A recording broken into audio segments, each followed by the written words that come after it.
I learned the value of hard work, became a teacher right out of college, and the excitement for my subject area was something that I think caught on with my students. That positivity that's there, speak on that here again a little bit, is something I think is very, very important. The bottom line is nobody left my physics class immediately and became a physicist, right? Nobody's that good. But the bottom line is they could leave my physics class and be excited about physics and want to learn. I also learned a whole lot about relationships and the importance of those relationships, the relationships with the students. Because the bottom line is, if they like you, they're going to work a whole lot harder for you. If they respect you, they're going to work a whole lot harder for you. And also those relationships with my fellow teachers and how much I was able to learn from some of the masters of their craft who were able to teach me. As a school level administrator, one of the first things I learned was that I had very little control over my time. That was something that was a huge change from the classroom. That, other people's problems suddenly became my problems. And that's something that carried on. But that lesson I learned early, and learned empathy for other folks, and was able to carry that on with me in leadership. As a district level administrator, you learn real quick that your decisions affect 28,000 students. That's huge. That impact is substantial. And so you've got to really think hard about what decisions you're making, because it affects the parish as a whole, because the parish as a whole is going to have to work together. I've had opportunities to do a tremendous amount of professional development centered around the superintendencies. So for example, I've been able to do the LSBA Level Up with Dr. Pope, as well as I was the first candidate accepted to Louisiana Superintendent's Academy from Calcasieu.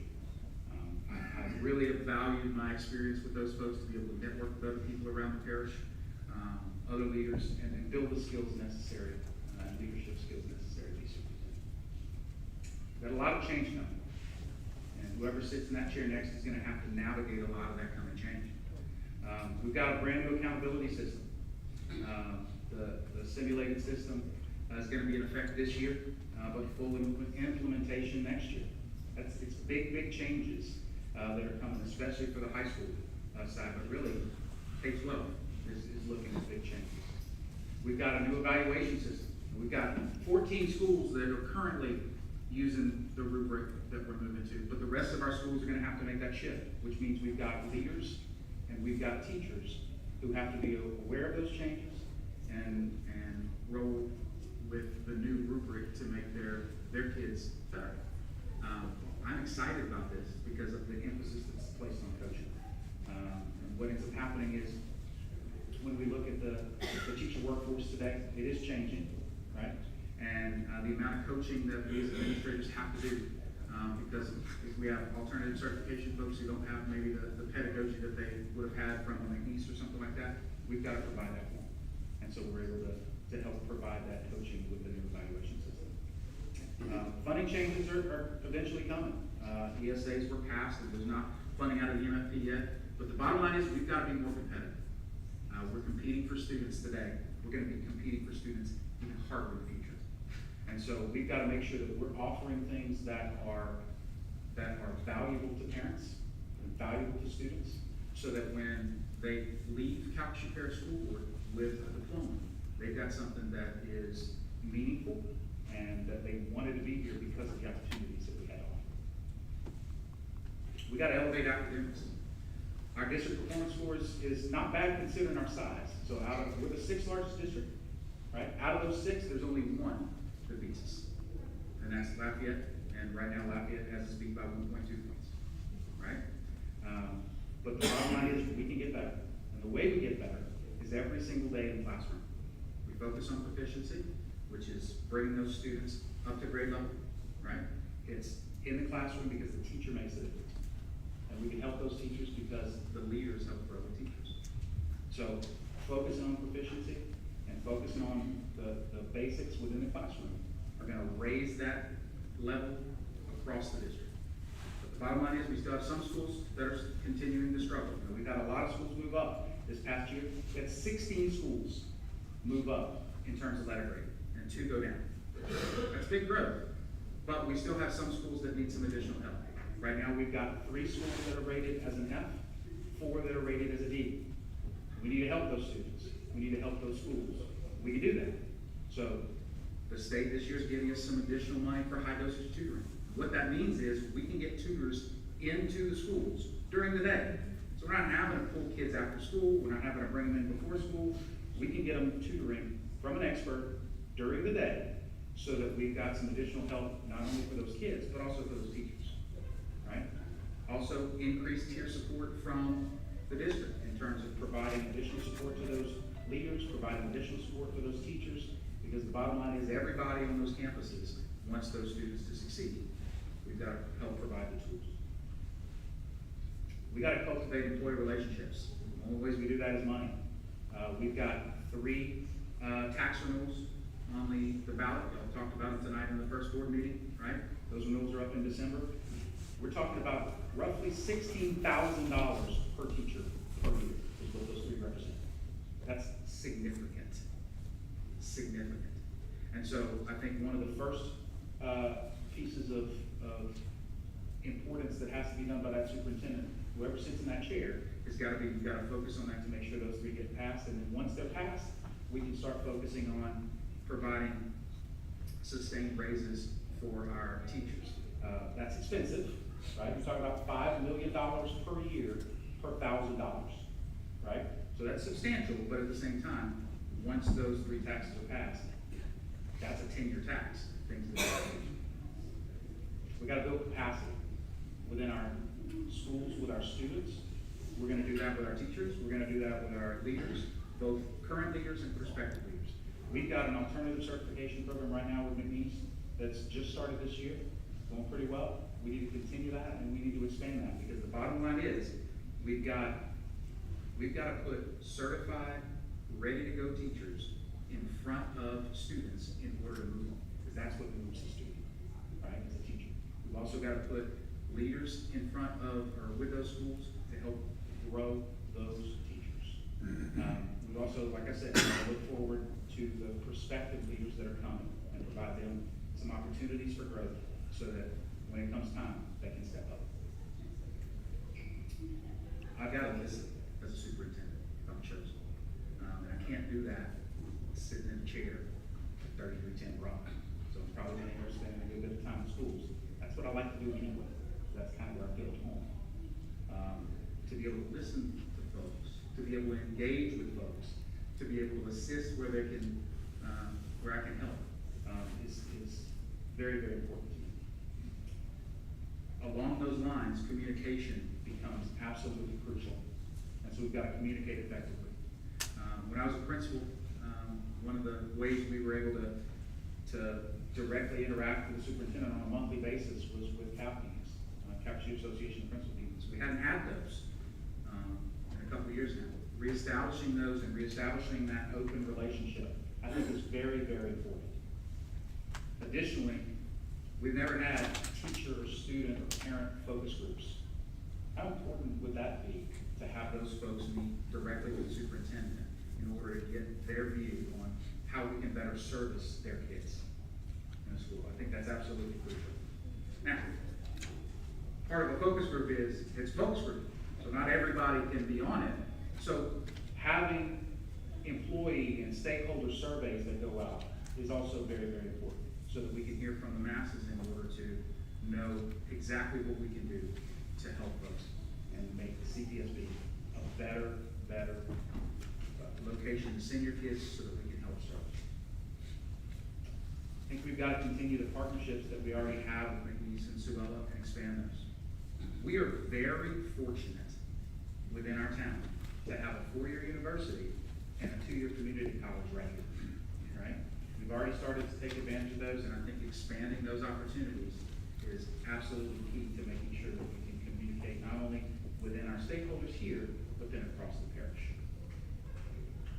Any questions? You good? I'm good. Okay, I think we do have some questions, probably. There you go. All right, let's see. I think we're starting. Help me out down here, right? Miss Ayo, you're first. Go ahead. Dr. Van Metre. Yes, ma'am. What do you see as, if you're a superintendent, what do you see as your number one challenge, and how do you plan to address that? So, the most important thing that affects student improvement is a teacher. So I think recruiting and maintaining the teachers that we have is absolutely crucial. I think one of the first things that we've got to do is we do have to talk about teacher pay. Like we talked about, having those three taxes passed, those renewals passed, I think is absolutely crucial. And then getting a long-term raise based off of those sustained throughout the year, I think is important too. Morale is important, and folks wanna be in education, but it's not necessarily for the money. I mean, I became a teacher in 1998 with no qualms, about the fact that I wasn't gonna be rich, right? And I bet that, all the employees that we have are under the same assumption. But at the same time, we wanna make sure that we're compensating our employees appropriately, but then also making sure that our employees are happy to be at work and wanting to do what they're there for, and they're there for kids every single day. I think keeping the focus on kids in terms of why we're here and why we make decisions is very, very important, and having the focus on the teachers in order to be able to move the kids, I think is crucial. Thank you. Yes, ma'am. Mr. O'Banion? All right, kind of a two-part, but a little redundant. What's your plan, or do you have a plan to remove the extra workload? I'm just gonna use, let's say flipping error, just as an example. And also, what can you do for support in the entire employee, not, teachers and including support? Okay, so, first of all, in terms of removing the extraneous stuff, I think that's crucial. I'm not necessarily against the idea of flipping arrows, for example. It was to be introspective on what works on your campus and what doesn't, right? When we look at, for example, a lot of the things that we have that are coming out that are new, right? And one of the focuses that we have right now, and I can tell you it'll continue with me as superintendent, is making sure that we're not having folks double work, right? So for example, we don't know yet what the new evaluation system looks like in terms of how we're gonna report things to them, right? But we've already said as a team, right, we're not gonna have folks double work and do something over here and then have to turn around and do the same thing over here, and we're gonna take as much off of them as we can. One of the things that we were able to do this year, for example, with teachers, there's a lot of stuff that teachers have to do at the very beginning of the year. What you folks did as part of the calendar committee this year, and having those virtual days for teachers at the very beginning of the year to be able to get a lot of that stuff knocked out, where they're not having to do it on the first day, I think is a very nice start. To be able to support everyone is key, right? And it's leadership everywhere. So whether it's leadership at a school, or you spoke to support staff, right? Leadership, whether it's support staff at a school, where we still have the school leader supporting them, or leadership at the district level, where we've got other folks supporting them.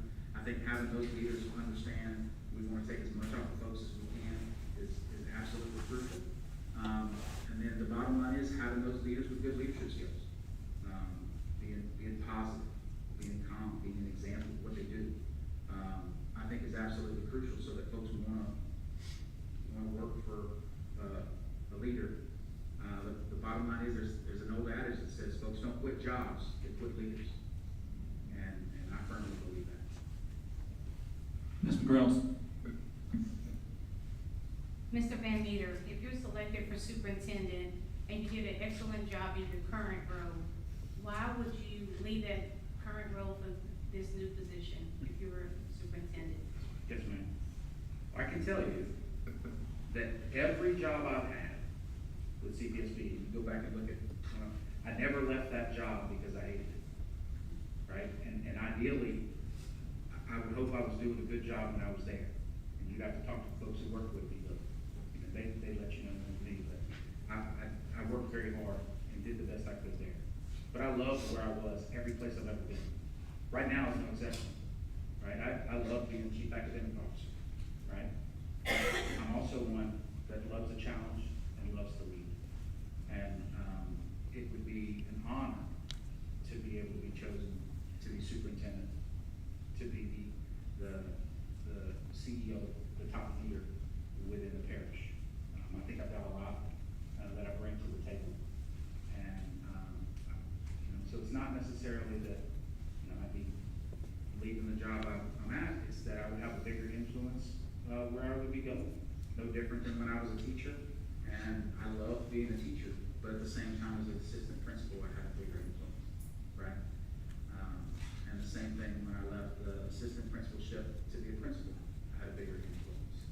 And that's what we're all after, right? Is being able to, that's why you're in this job, is to be able to influence the education of all the kids that got here. Yes, ma'am. Ms. Fonda?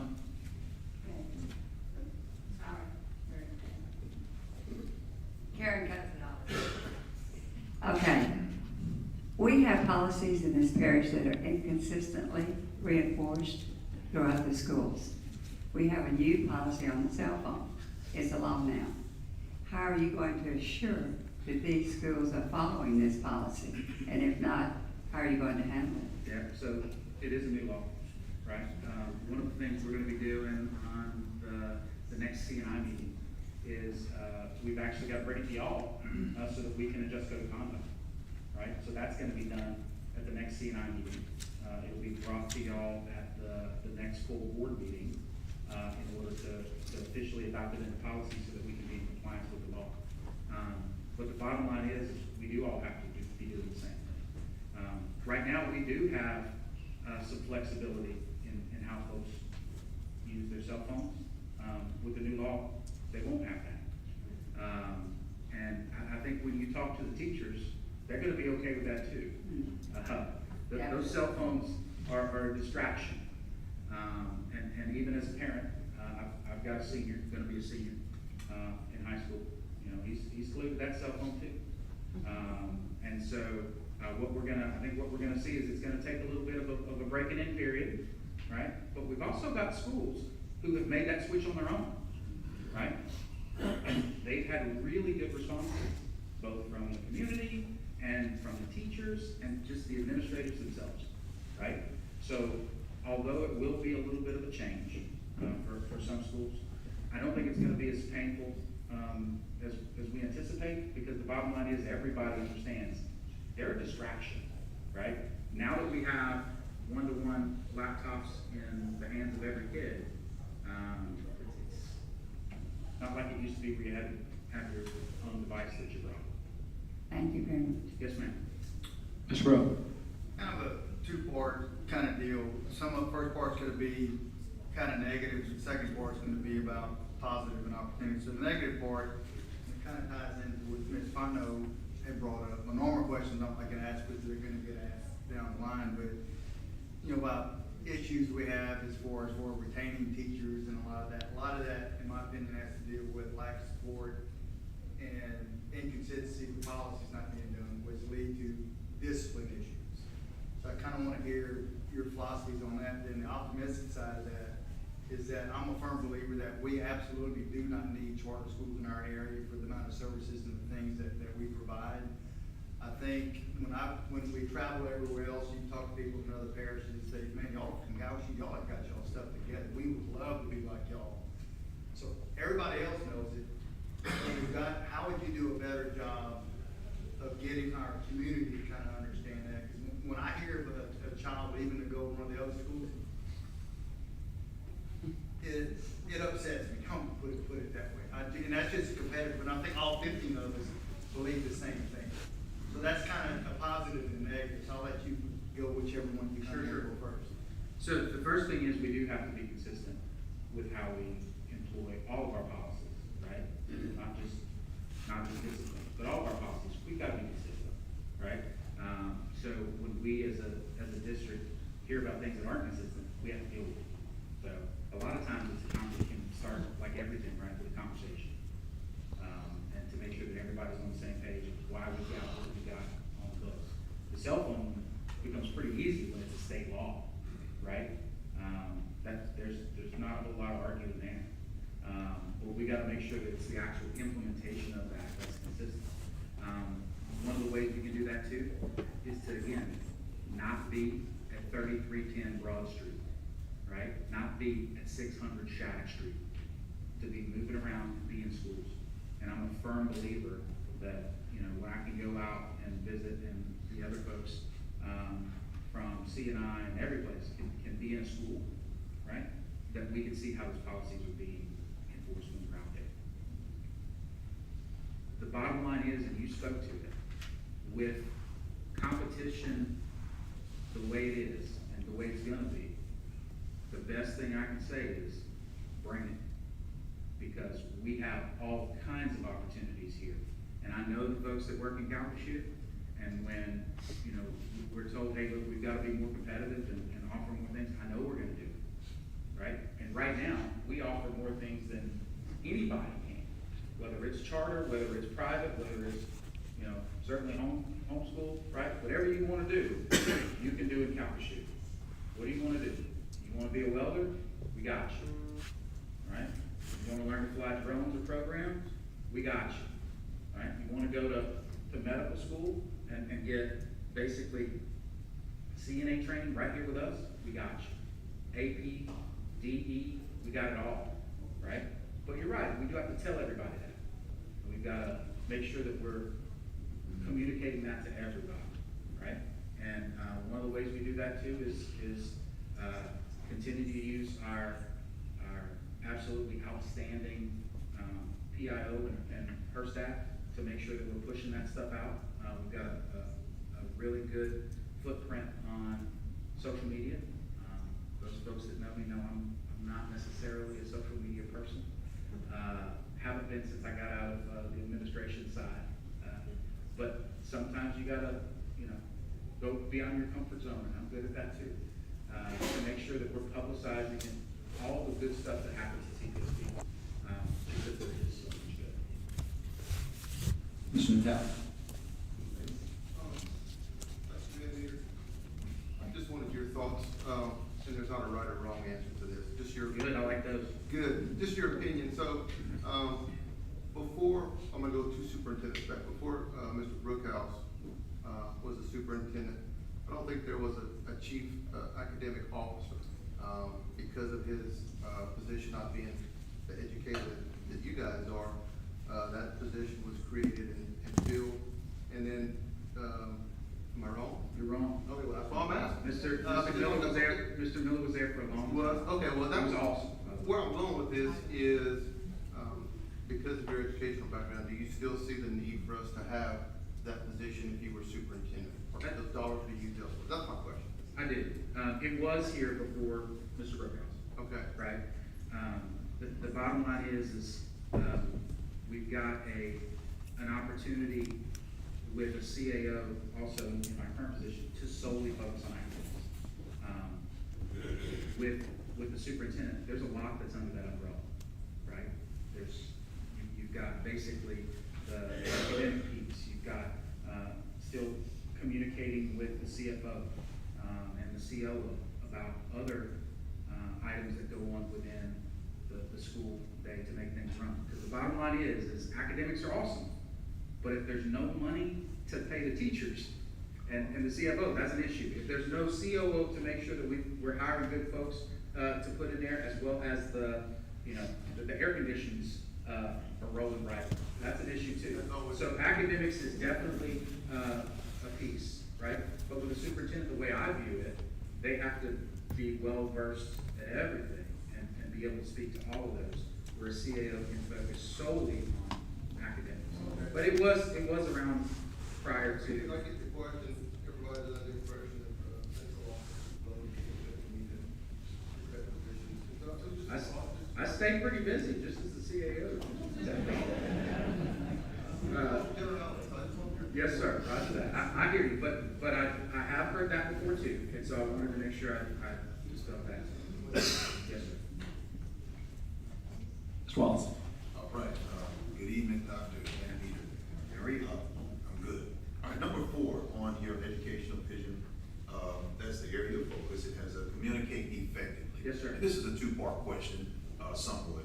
But how do you plan to assess and improve the current organizational structure of our district? And what strategies would you use to ensure efficient communication and workflow within the district? So, in terms, you talked about completely, like, blowing up the org chart? Is that what you're asking? Your organizational structure? Yeah, so, I think we do probably need to look a little bit at the organizational structure. After Mr. Natale's question, he's probably not gonna like this next answer, but I'm gonna be, I mean, since we're here, I'm gonna be honest, right? When you look at the org chart, and you look at, for example, an administrative director of high schools who has about 11 schools, you look at an administrative director of middle schools who's got about 11 schools, and then you look at administrative director of elementary schools, who's got about 30, right? There's something there that when we have to turn around and support our folks, because one of the focuses on there too is supporting people, right? When we have to support our folks, it's a whole lot harder to do, right? So that is something probably that I would come back to you in terms of organizational chart and ask you to look at. Now, when you look at other districts, and I have, there are other folks that do they do things differently. So for example, there are some districts that don't necessarily go by elementary, middle, and high, they go by region, right? Well, in order to do that, we've got to have folks with a skill set to be able to service all three levels within that region, right? So if we were to do that, we would have to make sure that we've got the folks to do that. So I'm certainly not opposed to looking at the overall organizational chart. Like I said, that's one of the things, if you ask that question, that jumps to mind right there. But does that answer your question? Yes, that answers that part. Yes, sir.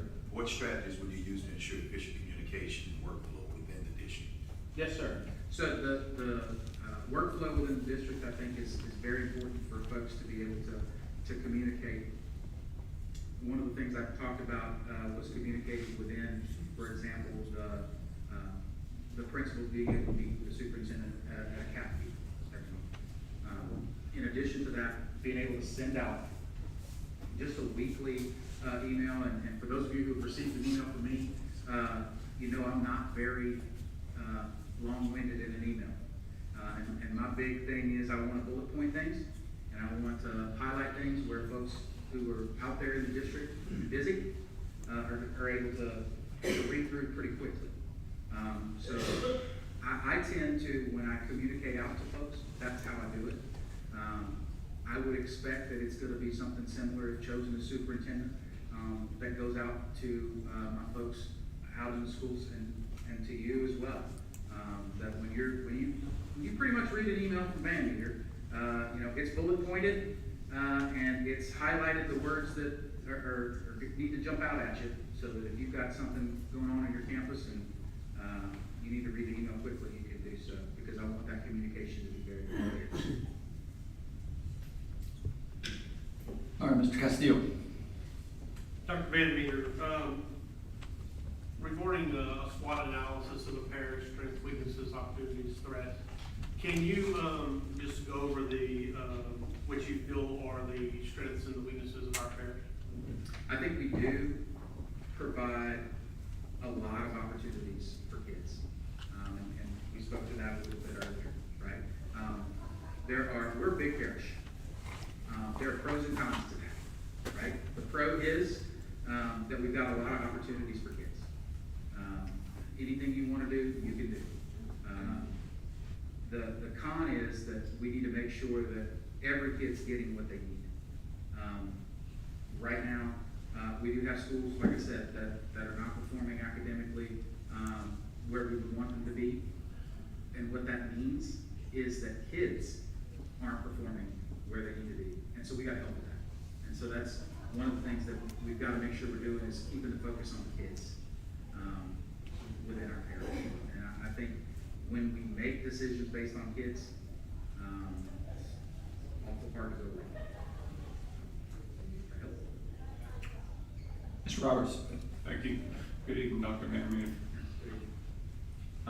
This wasn't my original question, but you brought up the December sales tax renewals and the amount of money that provides Yes, sir. directly to pay. I know everyone thinks those are slam dunks, but they're not. They are not. And so how would you address if one or all of those were to fail? And the only reason I bring it up, we had Lake Charles rebound this last spring and it was tax neutral. It was a renewal, but it was repackaged. And I thought it was a great proposal. It passed by 7%, I believe. It was very close. Yeah. We're in a tough economy right now. People are struggling, not just teachers, a lot of people are struggling. And people are gonna look at sales taxes a little bit differently. So how are you gonna realign that? How are you gonna move things around? Yes, sir, and the bottom line is, you're right, I don't think they're slam dunks either. And that's why I think one of the most important things that the person sitting in that chair has to do is make sure that they put an a big emphasis on making sure that those do pass. When I talk to folks and they say, oh, you know, historically, they've done really, really well with renewals on sales tax for salaries, and I agree. If they fail, if one or all of them fails, we're behind. And we do have to start realigning some things. The bottom line is when you look at our budget, the vast majority of our budget is tied up in salary to the tune of about 76%, something like that. So, you know, it's not easy to go through and say, okay, we're just gonna cut this or cut that. The bottom line is when those fail, we end up having to cut people, and that's hard to do. This year, we cut staff at all levels. And we were fortunate in that those cuts can be made right now in folks who are, you know, maybe uncertified and so we're not necessarily cutting certified teachers yet. But the bottom line is, it's the teachers that make a difference for those kids. So that's awful tough. But, you know, even if those three fail, we're in a bind because 76% of our salaries, or I'm sorry, of our budget is tied to salaries.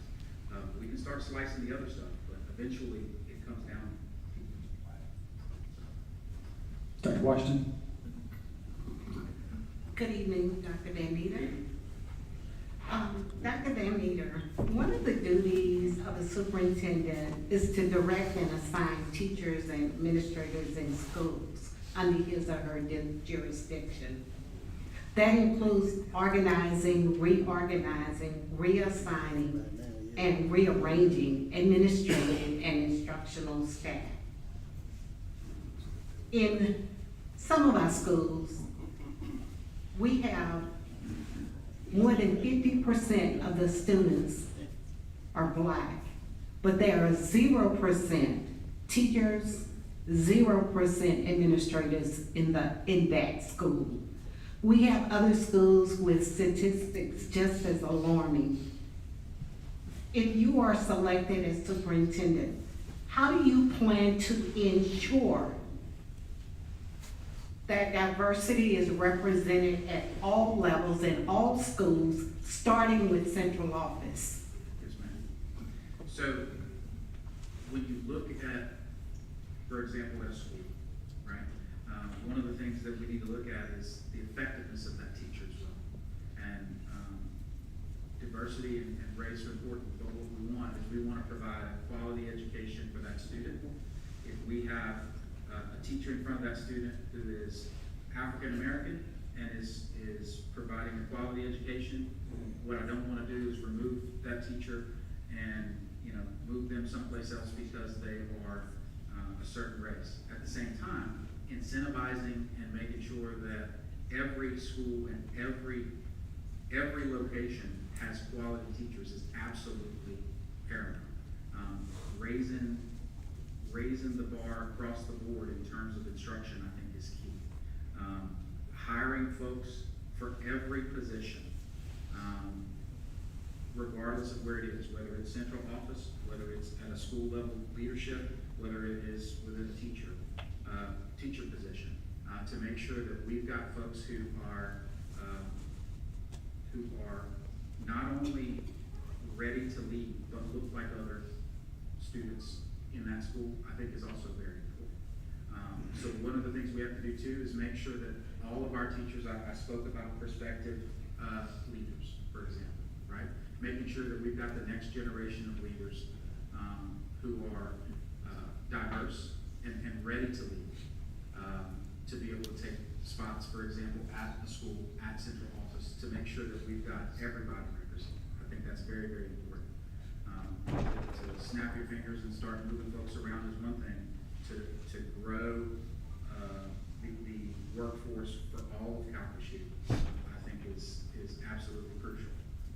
And making sure that the leadership positions that we have and the opportunities that we have are filled by diverse folks is important too.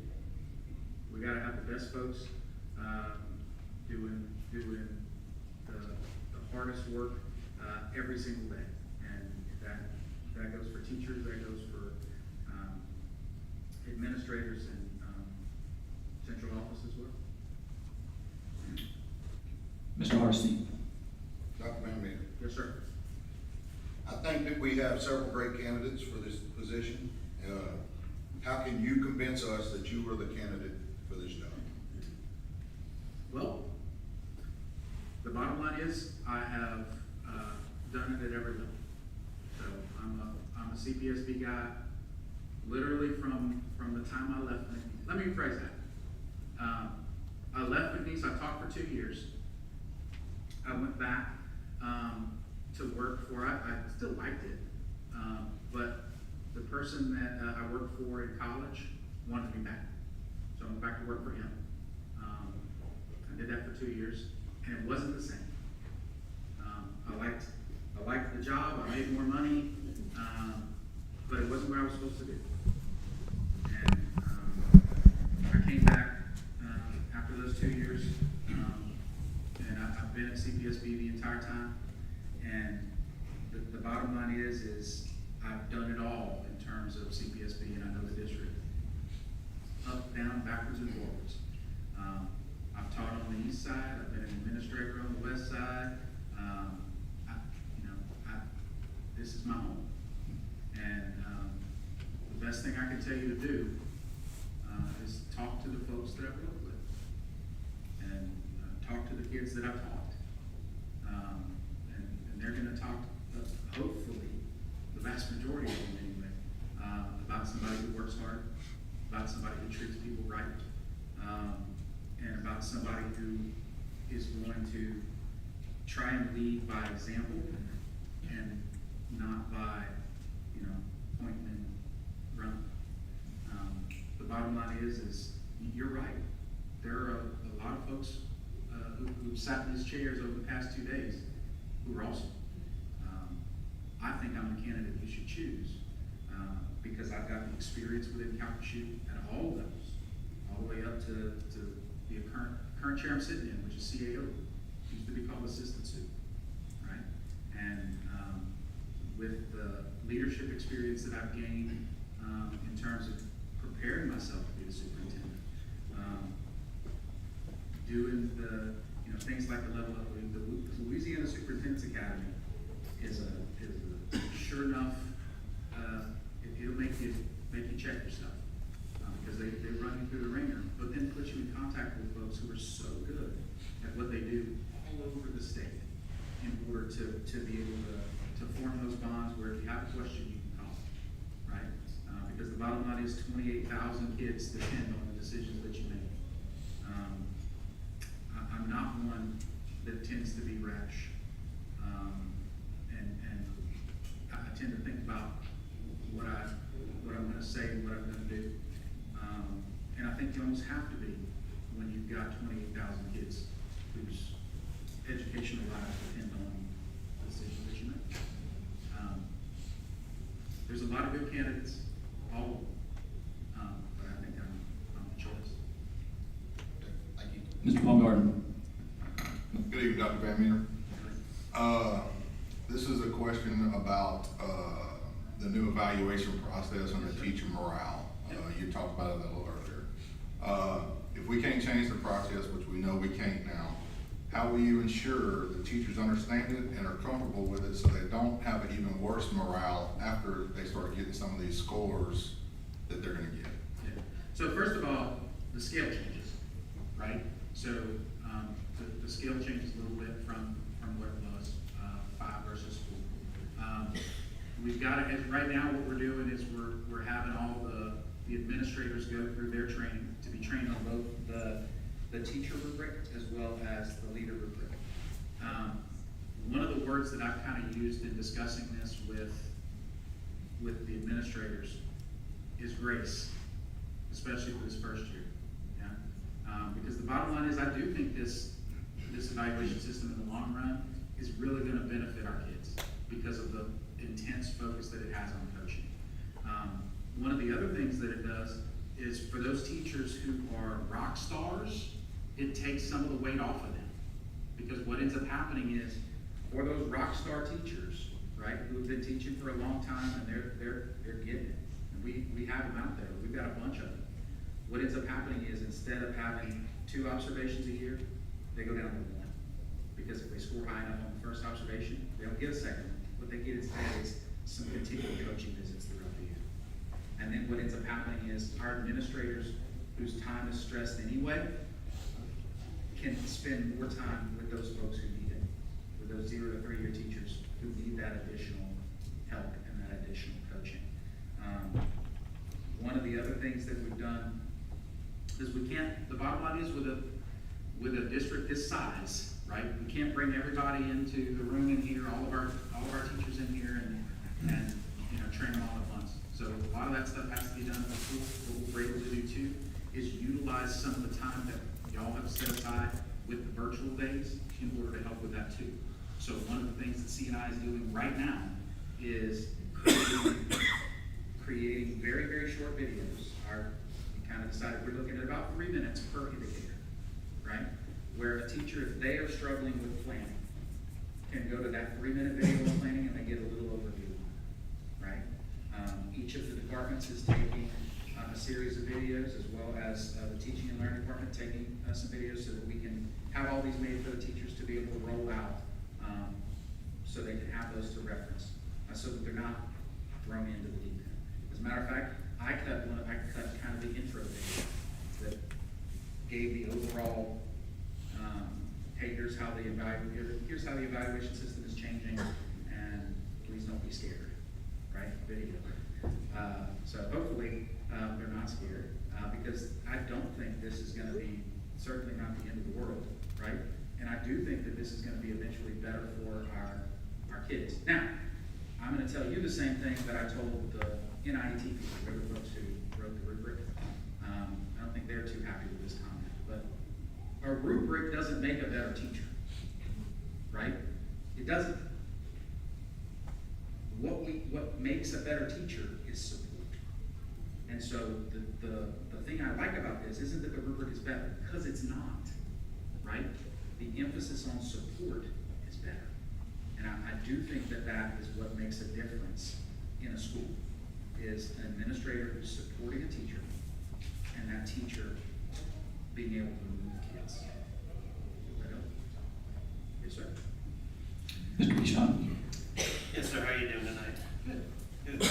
So, with public perception of CPSB being divided, with parents feeling locked out of schools, people feeling there's a good old boy system and lack of transparency, how do you rebuild those relationships and bridge that gap? Sure.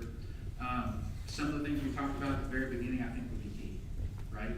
So having folks that, not only, first of all, everybody being able to fill out surveys so that we can hear what they're actually having to say in mass.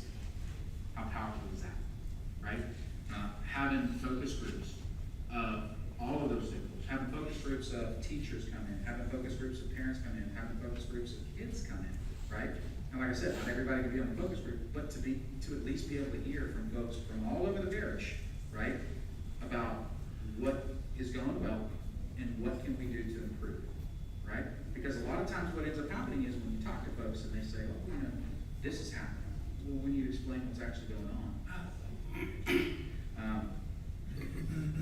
kind of spoke to social media and my aversion to it a while ago. But, I'm a firm believer that when you get on Facebook and start, talking about stuff that you don't know about, then other people start talking about stuff that they don't know about. And then pretty soon we got a whole bunch of people who don't know what they're talking about, right?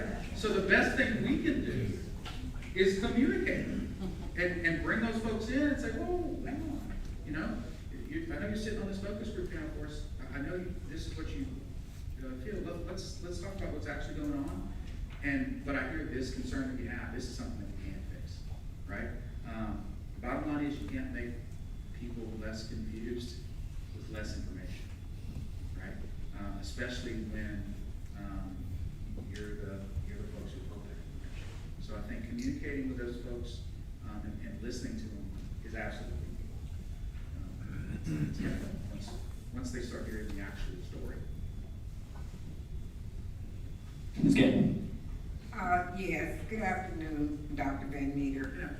In your educational vision that you passed out to us this evening,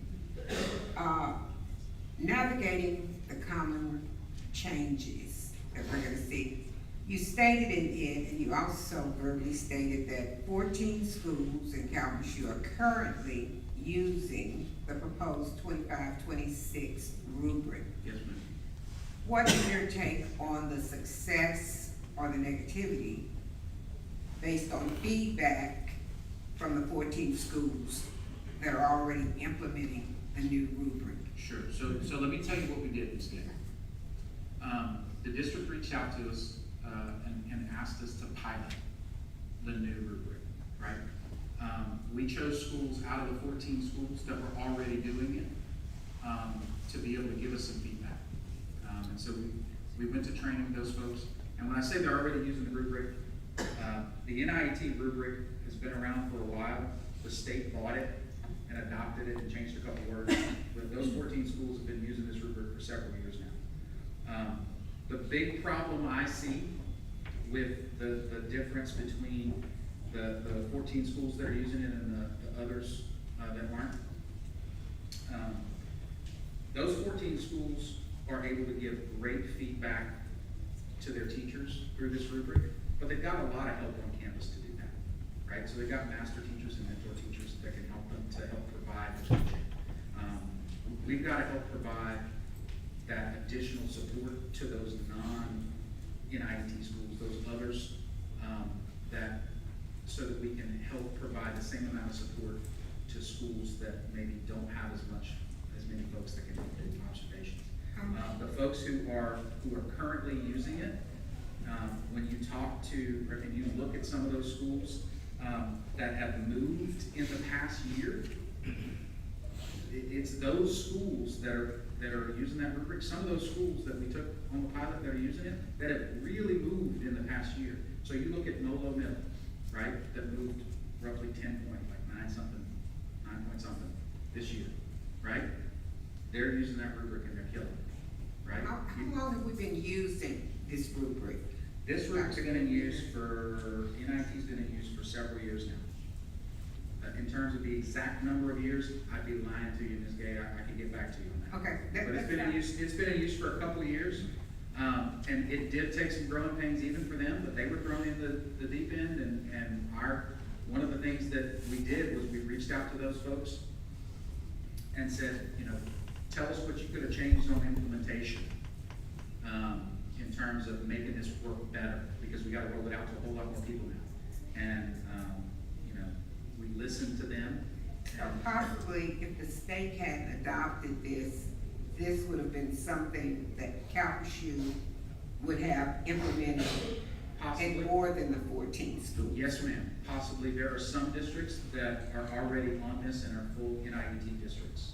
Okay. So, yes, ma'am, that is possible. Okay, and it didn't require any special funding other than, Well, that's one of the things about adopting it, is right now, they pay for all funding. I say all funding, for all the training. So our teachers, our administrators are at training, some of them are at training this week. All that's funded by the state. okay, and in the cultivation on your educational vision, Yes, ma'am. are we currently doing these things like the leader training for current leaders? Some of it, for example, the leader training for current leaders, we've expanded this year. Because we knew this was coming, one of the things we said was, we gotta get everybody on the same page. So we started doing the leader training, based on principles, not necessarily in this rubric, but principles that are just adaptable to any school. And we started that this year. And I can see that expanding because we had very, very good feedback in terms of, you know, being able to sit as a high school person. I didn't have a whole lot of interaction as a high school principal with an elementary or a middle school principal, right? Okay, and my only other question does not relate to your educational vision that you shared with us up here. Yes, ma'am. In the, if you're chosen to be the superintendent of CPSB, would you require a comprehensive physical audit prior to accepting a contract? If not, you can just say, no, you would. It's no big deal. I don't need an explanation. A fiscal audit? Yes. Of me or of the school? Of the district. Of the district. Mhm. Okay, so the district has an audit every year. And we've got a very good record in terms of the fiscal audit every year that we have. I have a very good relationship with Mr. Bourne, who's an absolutely outstanding CFO. Oh, this is nothing against Mr. Bourne. No, I'm but- just asking you. But, yeah, so in terms of, you know, saying that we have one every year, so I know that audit, has been clean for Okay, so you're. longer than I've been around. So you would be comfortable moving right in, accepting of the status quo, and just In terms building of the finances? district, finances, Yes, ma'am. everything else, because you're very comfortable with what's going on in the district. Okay, that's good to know. Thank you. Yes, ma'am. All right, that's the round. Mr. Bro asked to be acknowledged for a brief point. Yeah, I kind of be remiss if I didn't say this. We had a guy that walked in a little bit later, and when I first got on board 20-some-odd years ago, I considered a mentor, and he's covering his eyes right now. But I learned a lot from him. He taught me a lot about being a board member, how to and my dad was the same way. He always taught, you know, be a man and take a stand for something you believe in, and he had the same mindset. Learned a lot from him on diplomacy. He and I actually jumped in feet first on the benefits committee, and we continued to change. I think he's probably pleased with what we've done with that in the last 20 years. He taught me what it meant to give back as a business owner myself, and watching him, what, you know, he has done with his business and his family, what they've done.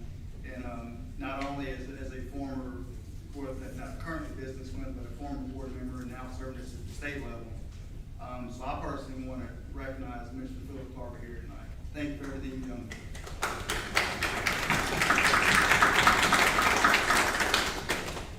All right, we're gonna proceed now to executive session. You want to start? Do we want to start second round? Is somebody tell us they have a question? Okay, technically we have a couple minutes, so I won't cut you off if you I'll want. take a couple minutes. Okay. Dr. Van Meter. Yes, ma'am. Our society, we're in a mental health crisis right now, and our guidance counselors are busy managing tests instead of being able to counsel our students that are in dire need. What can you do to change that if you're our superintendent? So I think one of the first things we can do is utilize a lot of the resources that are available to us, in addition to what we have in the schools, right? We've got a very good relationship, for example, with the Metre Center, which has amazing counseling services.